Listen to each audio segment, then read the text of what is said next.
Un peu de bleu dans l'atmosphère comme si c'était déjà le printemps. Découvrir un bonheur ou sentir cette odeur comme si c'était la première fois. Comme si tout commence avec toi. Après 10 ans d'existence, Charivari n'a pas changé grand-chose à ses habitudes de jeunesse. Leur répète se passe toujours dans un tout petit local au fond du jardin, mais avec une exigence de professionnel. Alors Yo-Yo, c'est quoi le problème? Là ça va là, t'entends là? J'entends.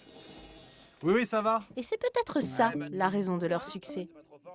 On se rend compte que c'est fort, ce qu'on a 10 ans, des groupes qui ont 10 ans, il n'y en a pas tant que ça en fait, des groupes qui perdurent, qui sont encore là, qui ont encore du public, qui font encore des choses, et tout ça en autoproduction, et on se débrouille, enfin je veux dire, on va coller nos affiches nous-mêmes, enfin, ça on le fait la nuit avec un bonnet et une doudoune, et puis on y va quoi.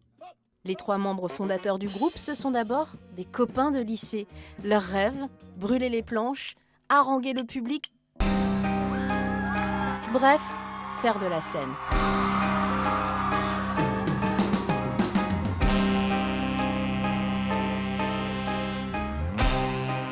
Et le souvenir le plus fort peut-être depuis 10 ans là? Le dernier concert qu'on a fait justement à 8, avant de vraiment se professionnaliser encore plus, là où on était encore...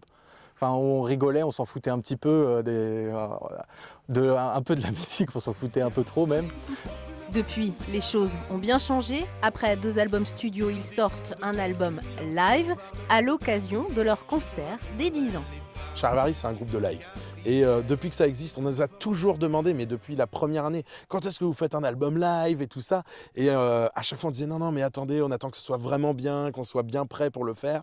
Et là, enfin, on peut le sortir. Donc c'est drôle parce que c'est notre anniversaire et on se fait un cadeau en sortant cet album-là. Et on essaie de faire un cadeau au public. Donc je pense que ça a sa place et tout son sens. Beau jusqu'au ciel, mais